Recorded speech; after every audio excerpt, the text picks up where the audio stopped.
tonight? Yeah, like what's your name? I can't remember. I can't keep track of all of them. All my alias. Are we going live? Are we recording yet or no? We are, but I can go back and edit it and everything. So. Oh, sweet. Yeah. Cool. All good. Well, you're gonna have all the little ones running around in our picture, so. Yeah, well, I'm probably gonna break through my door here in a minute. So if you start cussing at our kids, make sure you edit that out. We want the authentic. We want the real deal.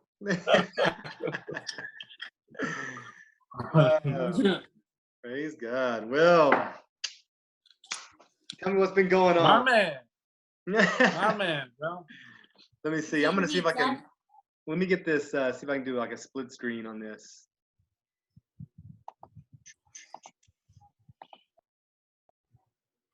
I don't know. See, y'all are the guinea pigs here. Y'all chose to do it first, so. Let's see.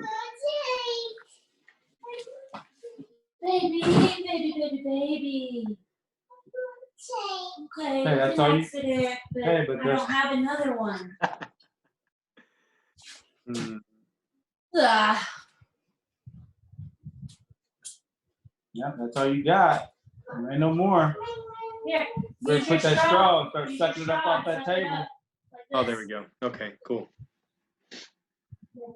Drink it up. Better catch it.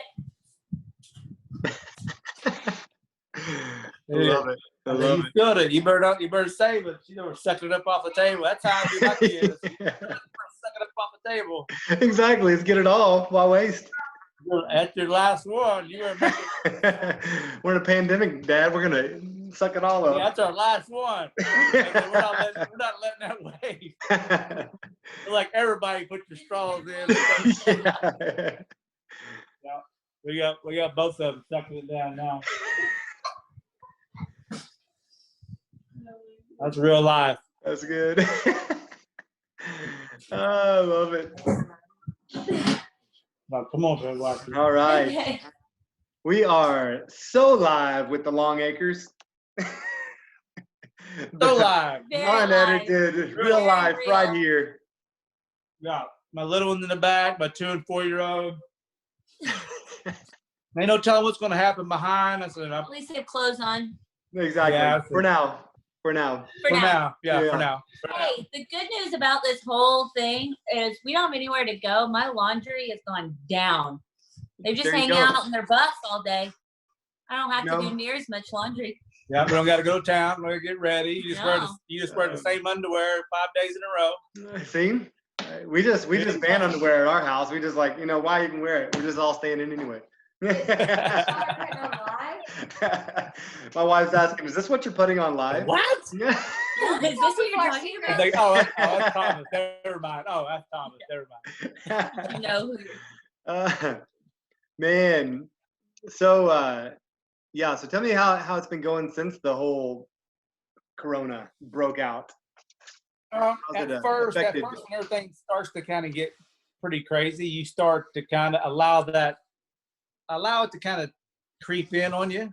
The fear starts to somewhat creep in because you start seeing about, everybody, there's no toilet paper, there's no water, we better get supplies, we better get ammo, we better, so it got kind of crazy there for a second, you know, and, but at the same time, you still start thinking about the word and the promises and like knowing, anytime I ever been kind of in a pickle in life, I knew there was going to be a way out. I knew there was going to be. I knew what the end was going to be. Yeah, exactly. So I didn't allow really too much fear to set in because that's the man's position anyway. Mm-hmm. And we can't show that ever. So we're always thinking about, all right.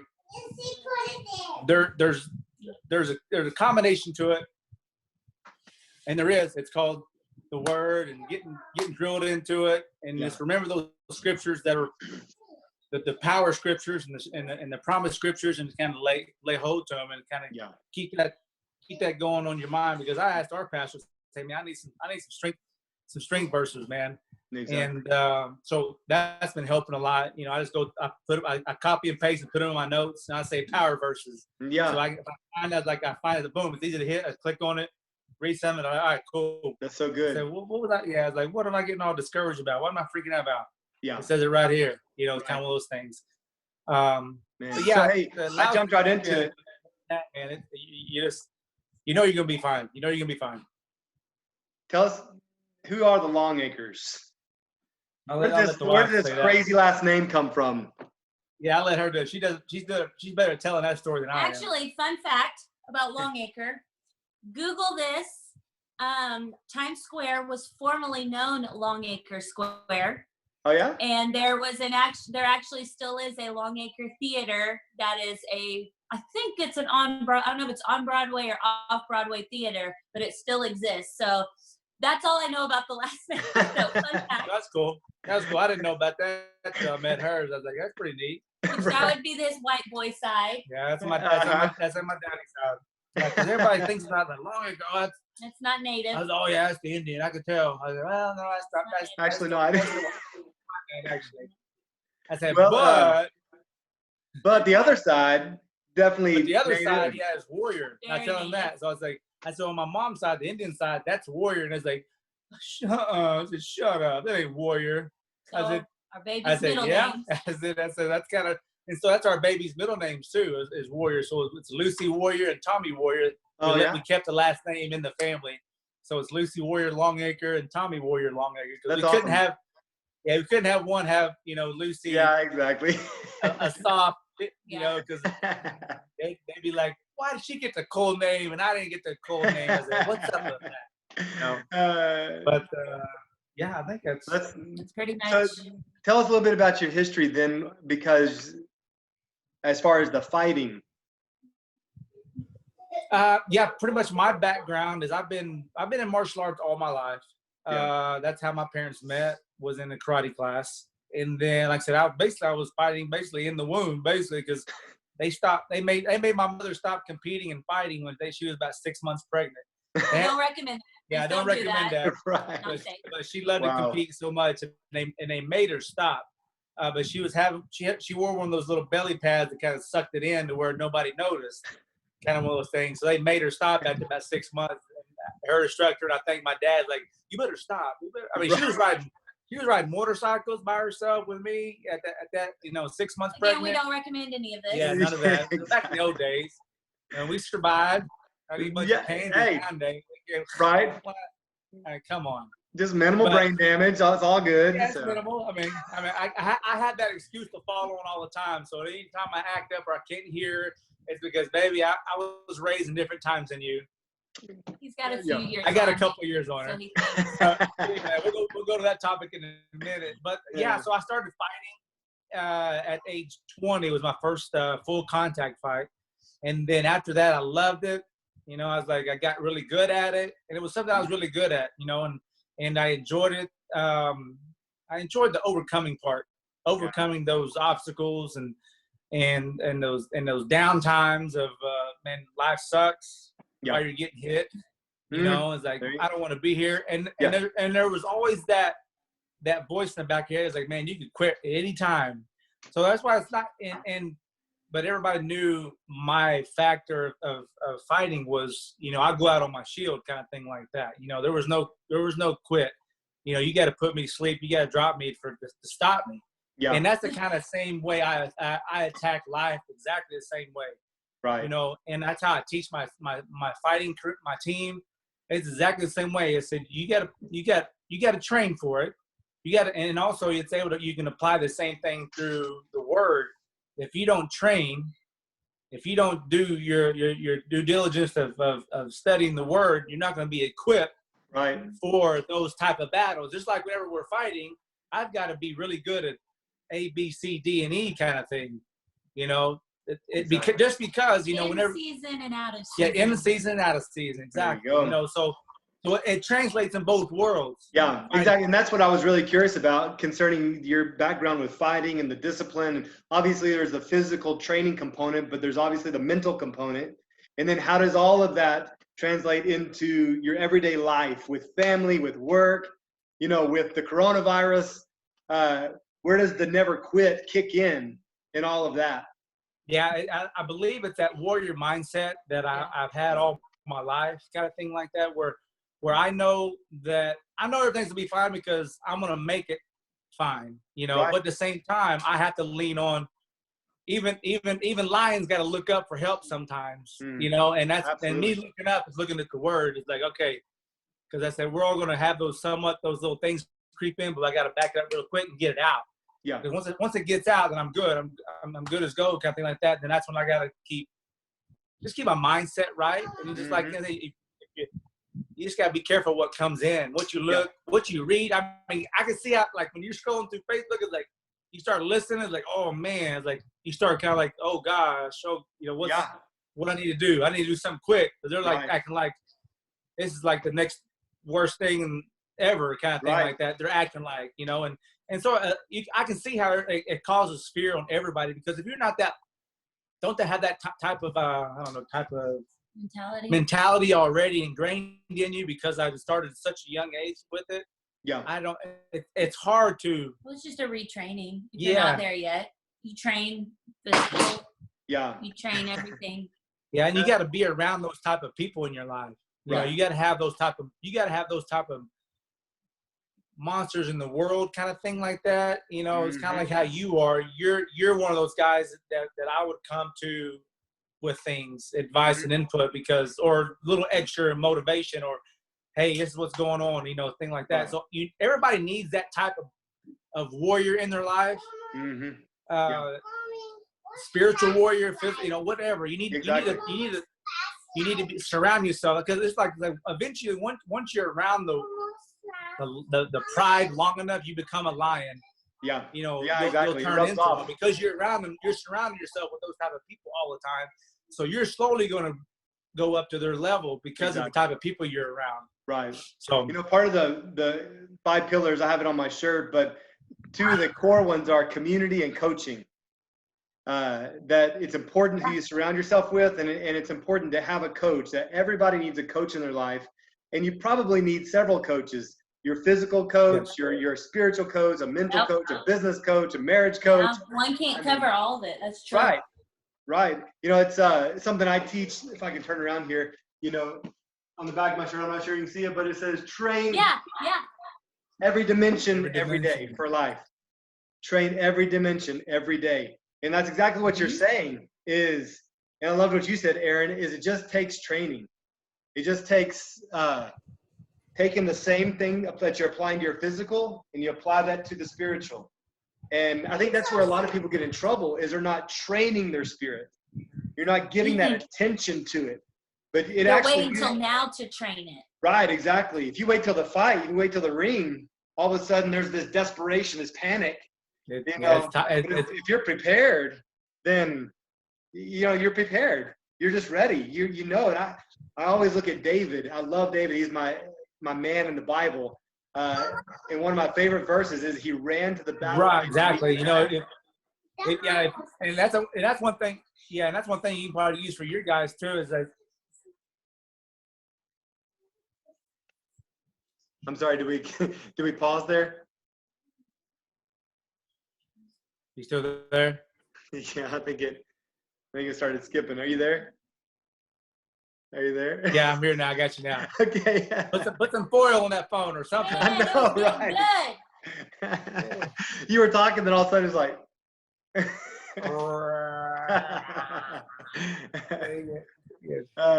But yeah, as like you were saying, like, you know, if you're ready, you don't have to get ready. Right. You know, and our fighters are the same way too. As I say, you can't just, like when I tell you a fight's coming, you got to train. We always got to be training, because I might say, hey, you got to fight next week. Right. So if you're already prepared, if you're already trained, then it's not going to be nothing at all for you to get ready for a fight, because you're already training consistently. You know, and like I said, and what we do, you can't do it as a hobby. You can't do it once or twice a week. And like I said, this is me talking to myself too.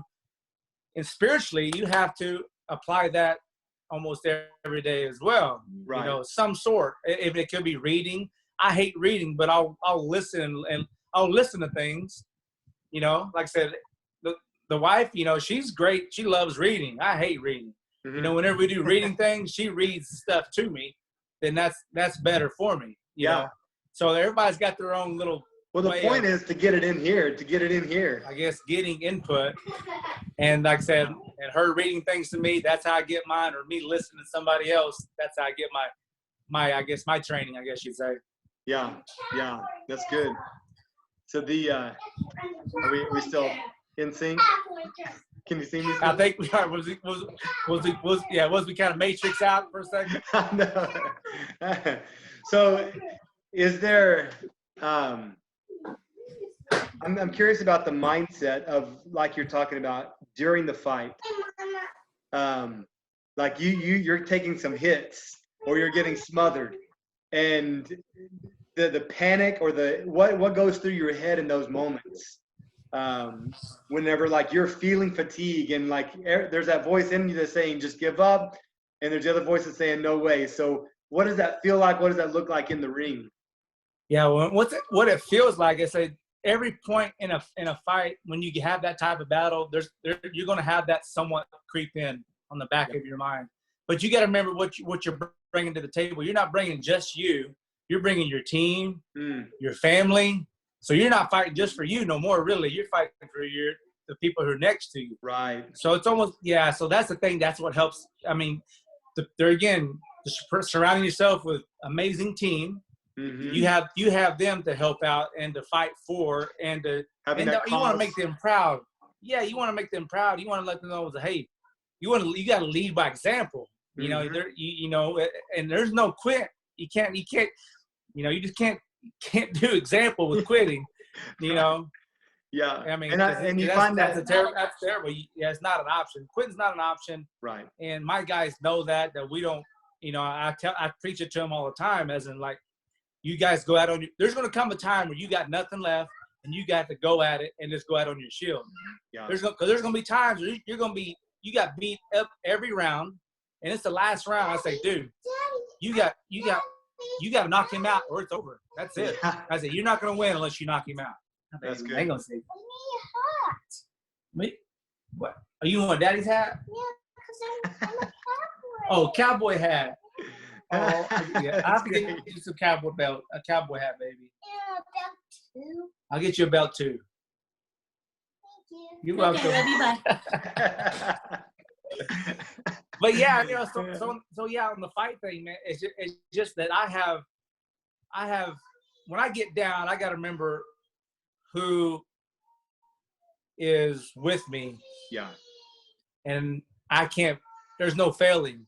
Right. You just don't have that. You just know because of who's with you and who's behind you and who's beside you. There is no fail. Right. And that same kind of mindset, it applies in marriage.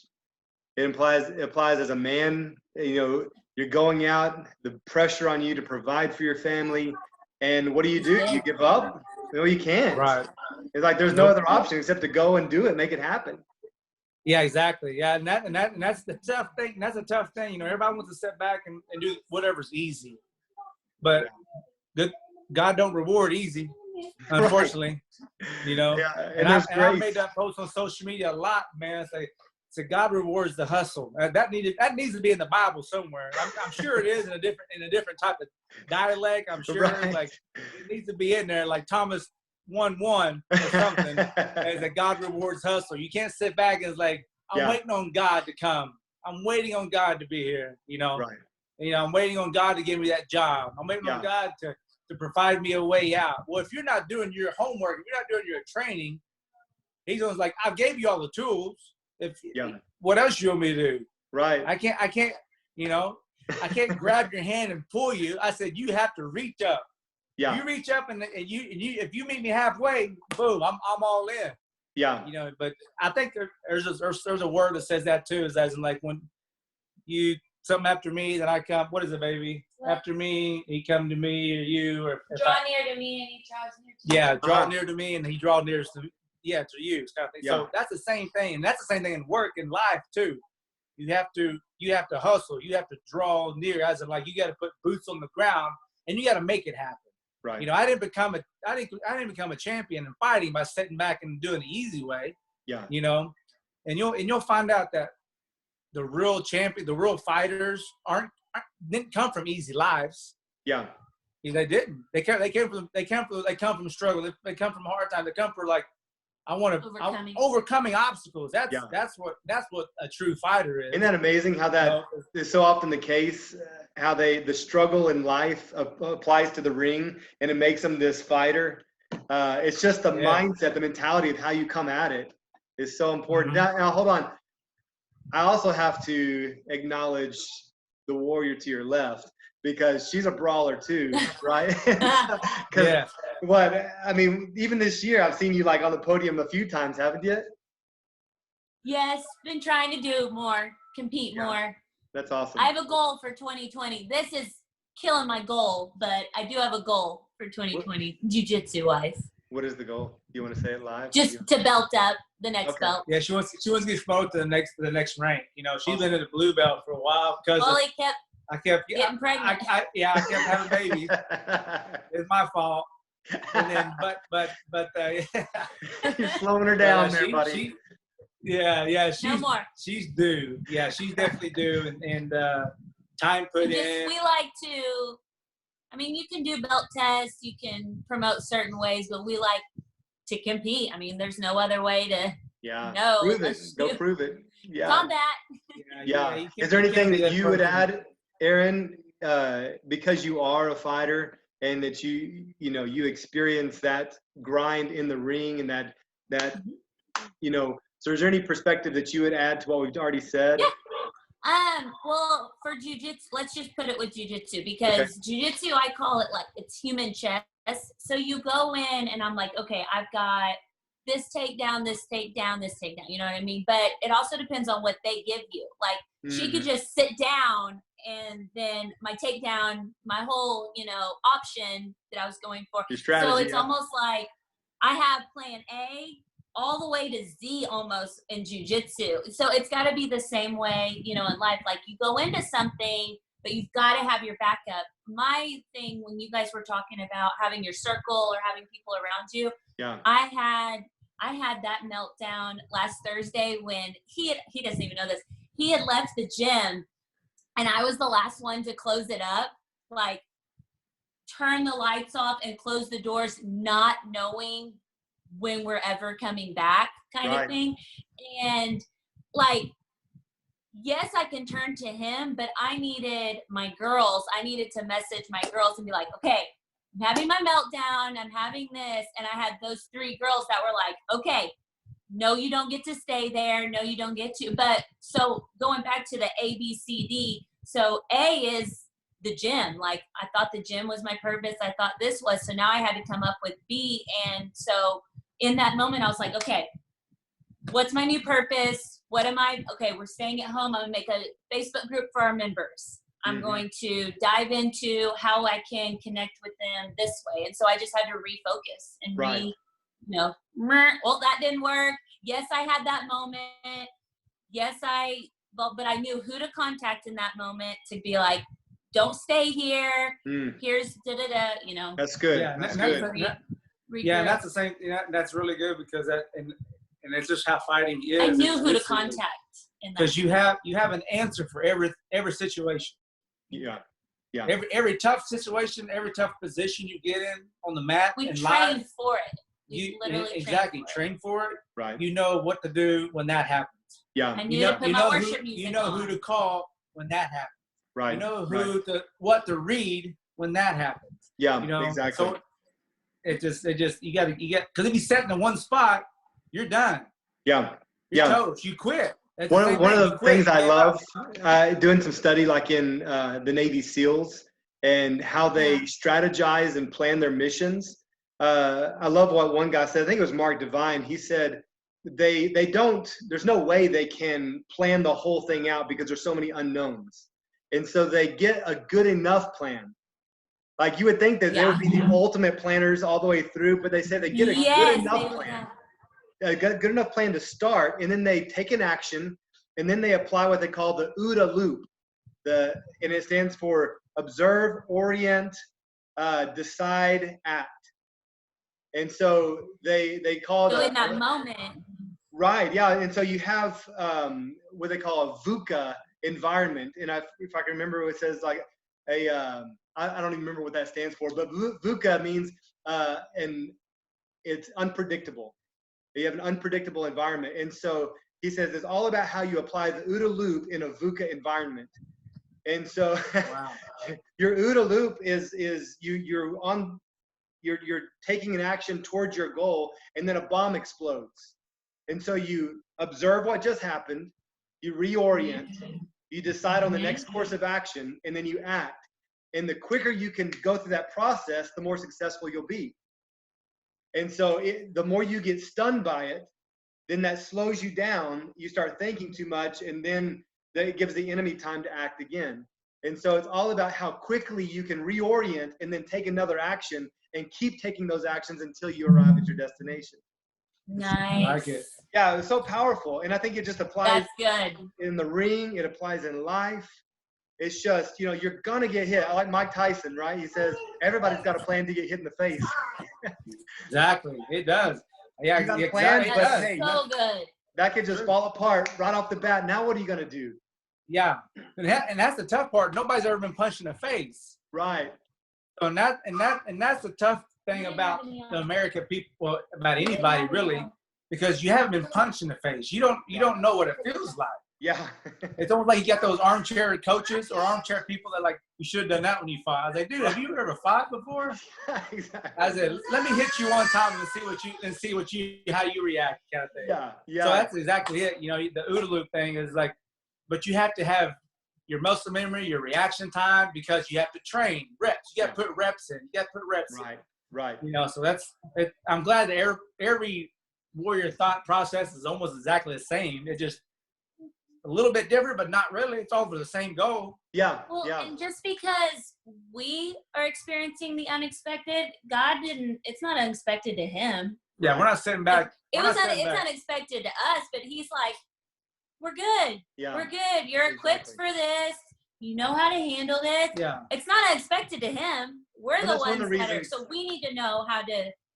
That's one of the reasons I'm reaching out to coaches and trainers like you guys, because you understand the discipline and the demands that are required for success. But then, you know, even like on one of Tony Robbins' coaching sessions, he was talking about you always, in the end, have to depend on grace. And so you have your plan, you have your strategy, you have your everything mapped out, but in the end, you still have to depend on grace. And so, you know, oh, now I get come here, say hi. Hey. Hi. Which one? Hi. It's Adeline. They're girls. Like you see. These CPIs. Yeah, exactly. So I love you guys. And I love your heart for people. I love your discipline, your tenacity, your warrior spirit, and your faith and trust in God. All of it just comes out, and you're leading the community. How can people get in touch with you? Maybe they're in Tulsa, or maybe they're not, and they want to get connected with you online and join your training online. How would they do that? At the gym, just liking the gym. Yeah, probably liking the gym page at Thunderkick Tulsa on Facebook. Yeah. So she's wearing the shirt, Thunderkick. Thunderkick. Oh, yes. Yep. I wasn't planning it. Yes. Just like us on Facebook. Yeah, and then right now, you know, during the shutdown, we do have a private member page that are paying, that we're having a private group for I guess live stream workouts. Yeah, but this, I think we need to do more public stuff. Yeah. Yeah. So, you know, if anybody wants to like the page and request to follow the public, I don't know, we'll think about something. That could be something different we do. Yeah, so just reach out to them on their Facebook page. But if if you want to get connected to an awesome couple, an awesome gym, then I highly recommend them. So reach out to them. It's good. Yeah. All right, guys. Thank you. This was good. Yes, we'll have to do it more often. Yeah, we'll do it. Bring the wifey in. Yeah, exactly. She's like, I don't have my makeup on. I'm not getting on there tonight. So. Oh no, yeah. This was not. I heard the word, "Are we recording?" And I was like, too late now. Surprise. Time. Use a filter. Whatever you gotta do. We caught Erin by surprise recording her. Come here and say hi. Okay, Hi. Hey. How are you? I'm great.